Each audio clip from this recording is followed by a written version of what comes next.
사도 바울은 예수님이 살아생전에 함께하던 제자가 아니었습니다. 사도 바울은 오히려 예수님의 제자들을 핍박하던 그런 바리새파 출신입니다. 바울은 예수를 이단으로 보았고 예수를 믿는 사람들을 잡아가두기 위하여 대제사장에게 그 다메섹 여러 회당에 갈 그 공문을 받아가지고 예수의 도를 따르는 사람은 남녀를 막론하고 결박하여 예루살렘으로 잡아오려고 150마일이나 되는 먼 다메섹까지 쫓아가는 그런 열정적인 사람이었습니다. 그러던 그가 다메섹 도상에서 예수님을 만나 뵙고 회심을 하게 되는 기이한 경험을 하게 되었습니다. 사도행전 9장 3절에서 20절에 나오는데요. 사울이 길을 떠나 다마스커스 가까이에 갔을 때 갑자기 하늘에서 빛이 그에게 비춰왔다. 그 순간 그는 땅에 쓰러졌는데 그때 사울아 사울아 내가 왜 나를 괴롭히냐 하는 음성이 들려왔다. 사울이 당신은 누구십니까? 라고 묻자 나는 내가 핍박하는 예수다. 너는 일어나 시내로 들어가라. 내가 해야 할 일을 일러줄 사람이 있을 것이라고 말씀하셨습니다. 사울이 일어나서 눈을 떴으나 아무것도 볼 수가 없었습니다. 그래서 그는 같이 가던 사람들의 손에 이끌려 다마스커스로 들어가서 사흘 동안 보지도 못하고 먹지도 못하는 가운데 지냈습니다. 그때 다마스커스에 아나니아라는 제자가 주님께서 환상 가운데 그에게 나타나서 아나니아야 하고 말씀하셨습니다. 너는 가서 직가에 있는 유다의 집에 가서 5사람 사울을 찾으라. 주님은 아나니아에게 이렇게 말씀하셨습니다. 가거라.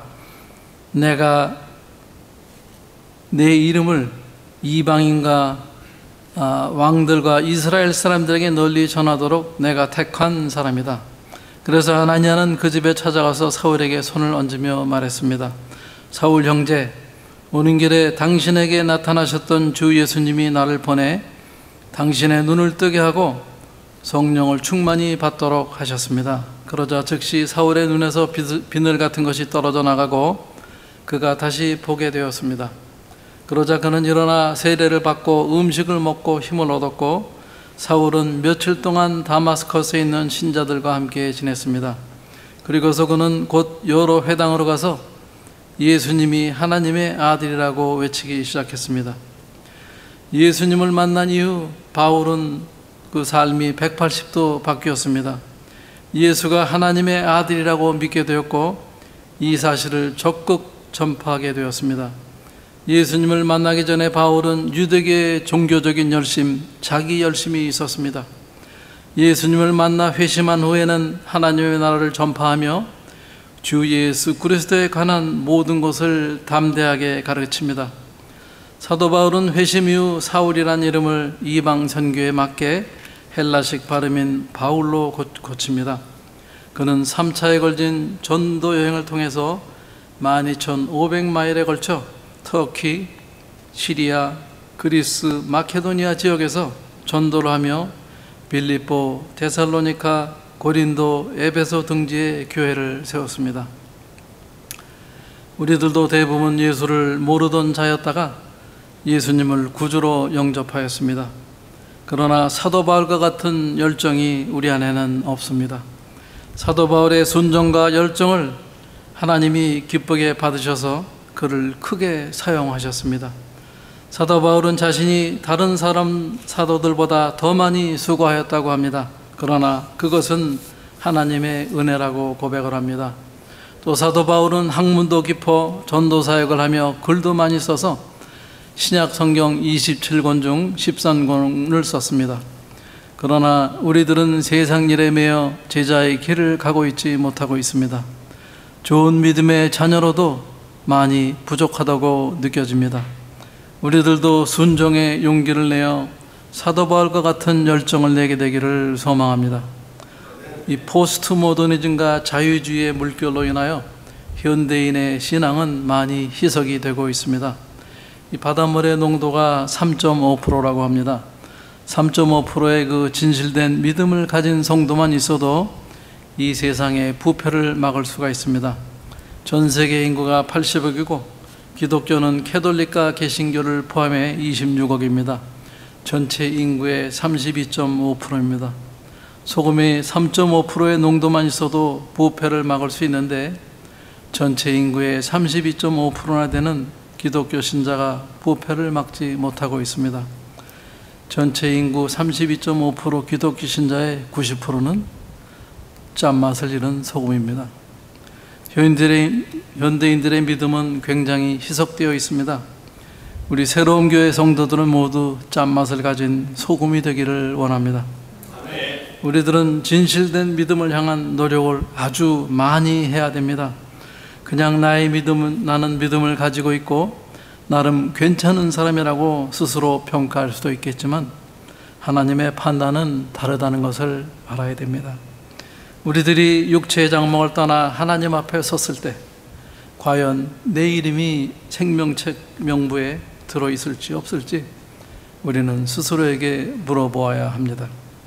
유대의 랍비 가말리엘은 유대계의 할렐 학파를 대변하는 대학자로 산헤드린 공회의 유력한 지도였습니다. 당시에 가장 존경받는 랍비로 이스라엘에서 가장 탁월한 학자 7명에게만 부여하는 라반이라는 칭호를 최초로 부여받은 학자이기도 합니다. 사도 바울은 가말리아 문화에서 수학한 수제자입니다. 유대 전승에 따르면 스데반이나 바나바도 가말리엘의 제자였다고 합니다.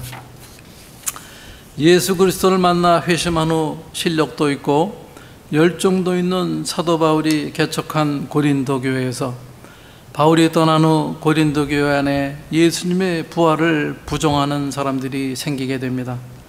기독교 복음의 가장 중요한 핵심인 부활이기 때문에 초기 기독교를 부활 공동체라고 불렀습니다.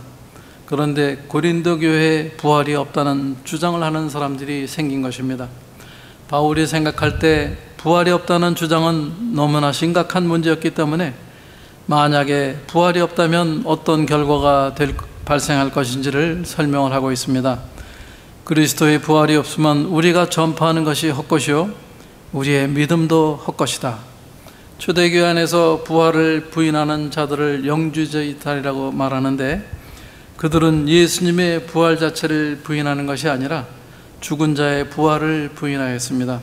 초대교회에 침투한 영주주의 사상으로 인하여 초대교회는 크게 몸살을 앓게 됩니다. 기독교로 개종하는 과정에서 그 페르시아의 이원론, 또 동양의 신비 종교, 헬라 철학, 유대교 사상 등 여러 가지 요소가 기독교에 혼입이 되어 그 모습을 드러낸 것이 기독교의 영지주의라고 합니다. 알렉산드리아의 클리멘트라는 그 교부가 있는데 그분이 남긴 기록에 의하면 영지주의의 창시자는 시몬 마구스라는 인물입니다. 시몬 마구스는 사도행전 8장 9절에서 13절에 나오는 마술사 시몬과 동일 인물이며 그는 마술을 행하여 사람들을 크게 놀라게 하는 재주를 가졌고 많은 인기를 얻자 자신이 사람의 형태로 나타난 신이라고 주장하여 사람들에게 자신을 경배하도록 하였습니다. 시몬은 자신이 겉으로는 사람처럼 보이나 실제로는 하나님이라고 가르쳤다고 합니다. 영지주의의 전는 정통 기독교와 거의 같은 시기에 시작이 되었습니다. 영지주의는 플라톤과 같은 철학자들의 영향을 받아 두 가지 그릇된 그 전제를 기반으로 합니다. 첫 번째는 영지주의는 철저한 영육 이혼론에 입각해서 인간을 이해하고 설명합니다. 영지주의에 의하면 영은 선하고 육체는 악합니다. 영은 무한하고 육체는 유한합니다. 그래서 이들은 인간이 육체적으로는 죽지만 영적으로는 죽지 않는다고 보았습니다. 고린도교의 영지주의 신자들은 육체로는 죽지만 영혼으로는 죽지 않는다는 사실에 근거해서 죽은 자의 부활은 없다고 했습니다. 그들에게 부활이란 영지를 믿는 자에게는 이미 일어난 사건입니다. 이것이 바로 헬라 철학의 영혼 불멸설입니다. 영지주의자들이 주장한 예수님의 부활을 가연설이라고 합니다. 가연설은 예수님이 하나님의 아들이기 때문에 육체를 지닌 분이 아니라는 주장입니다. 가연설은 도케티즘이라고도 부르기도 합니다. 이 도케티즘은 헬라어로 도케오인데 이는 보이다라는 뜻입니다. 즉 예수님은 하나님이기 때문에 인간으로서의 몸은 환상으로만 보일 뿐이라는 것입니다. 가연설은 예수님이 사람의 탈을 쓰고 왔으므로 사람이 아니라며 예수님의 인성을 부정하는 그런 주장입니다. 따라서 예수님이 십자가에 달리고 고난받은 것은 환상일 뿐이며 예수님은 육체를 지니지 않았으므로 죽는 것도 실체가 아니고 부활도 죽은 자의 부활이 아니라는 그런 주장입니다. 바울은 이런 헬라 문화권의 영혼 불멸설이 지배하는 이런 상황에서 몸이 다시 사는 것을 믿는다고 주장을 했습니다. 가연설은 일부 기독교인들이 예수의 신성을 지나치게 강조해서 발생한 그런 극단적인 교리입니다. 사도 요한은 이런 사람들을 염두에 두고 말씀이 사람이 되었다고 그런 말씀을 하였습니다. 두 번째로 영지주의는 안다라는 의미를 가진 헬라 단어 그노시스에서 유래를 했습니다. 영지주의자들은 특정 소수에만 알려져 있는 더 높은 진리, 곧 향상된 지식을 소유하고 있다고 주장을 합니다. 영지주의자들은 더 높은 지식을 소유하고 있다고 주장을 하는데 그 지식은 성경에서 온 것이 아니라 높은 차원의 신비한 존재로부터 얻은 것입니다. 영지주의자들은 자신들이 하나님에 대해 더 높고 깊은 지식을 소유하고 있기 때문에 다른 사람들보다 더 높은 특권 계층에 있다고 생각했습니다. 구원은 영적인 깨달음에서 온다. 구원은 영적 지식의 각성에 의해 이루어진다. 영적인 인간임을 망각하고 살아가는 육체의 감옥에 갇힌 인간이 자신의 영적 존재는 각성에 이르게 되어야 구원을 얻는다고 합니다. 이거 어떻게 보면 이게 불교랑 좀 비슷합니다. 영적 각성은 영적 지식을 통해 가능합니다. 따라서 영지를 중시했습니다. 영적 지식에 대한 지식을 중시하는 것이 영지주의의 가장 큰 특징입니다. 지성적이고 과학적인 지식이 아니라 직관적이고 직접적인 지식, 신적인 것에 참여하는 힘으로 얻는 영적인 지식을 말합니다. 하빌의 지식이며 구원의 직접적인 경험입니다. 자신의 현재 상태에서의 해방과 구원을 성취하는 자기 인식의 깨달음의 행위입니다. 영지주의의 이원론은 구원론과 밀접한 그런 관계를 갖습니다. 우리의 영혼은 물질인 육체 속에 갇혀 있습니다. 따라서 이 영혼이 육체에서 해방을 얻는 것이 진정한 구원이다. 이 구원을 얻기 위해서는 참다운 지식이 필요하다. 즉 득도를 해야 구원을 얻는다는 것입니다. 영주주의에 따르면 진정한 구원은 우리의 믿음이나 행함이 아니라 참 지식의 소유의 여부에 달려 있습니다.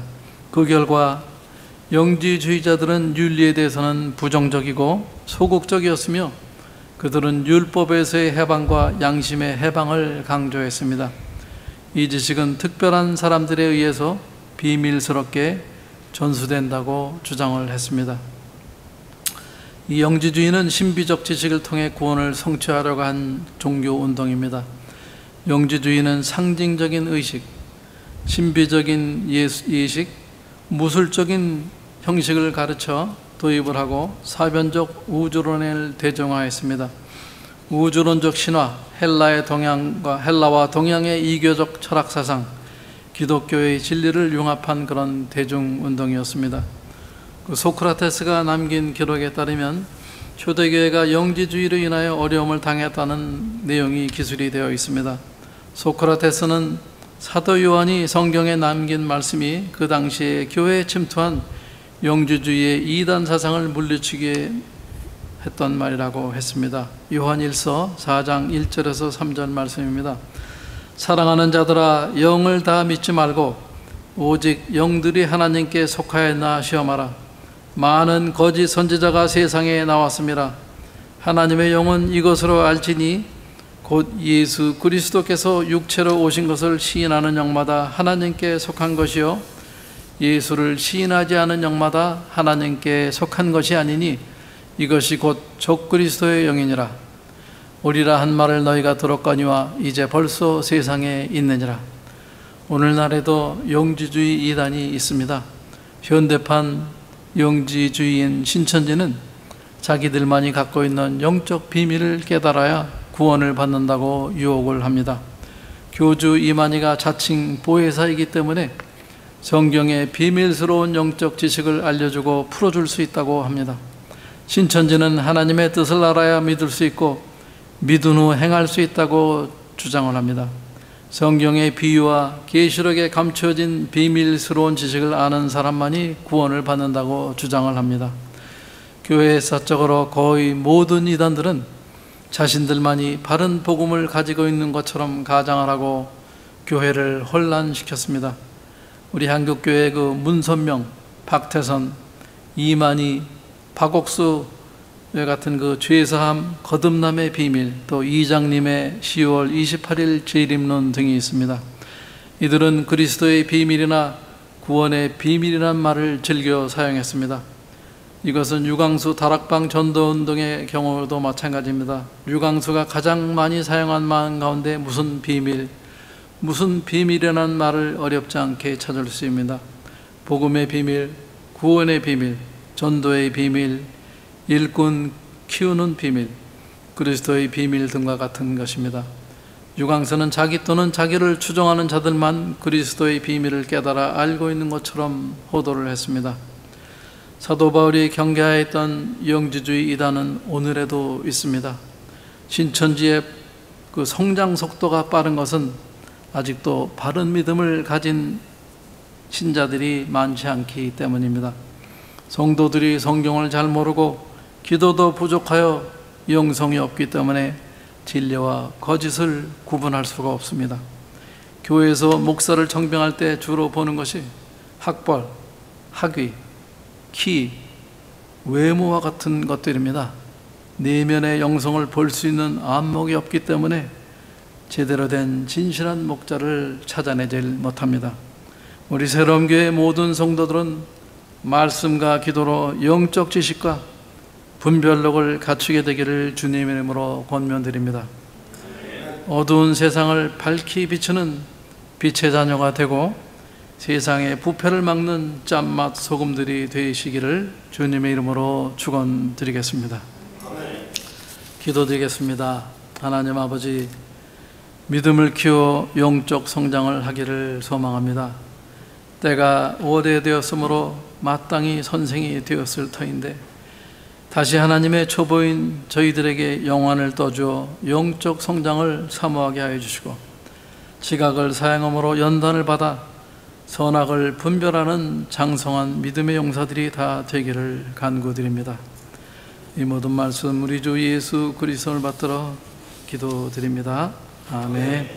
우리 함께 우리의 믿음 성장을 위해서 정말 영적 분별력을 갖는 우리 모두가 되기를 위해서 우리 함께 합심 기도를 드리겠습니다. 하나님 아버지 감사합니다. 우리들의 믿음이 아직도 연약해서 장성한 음식을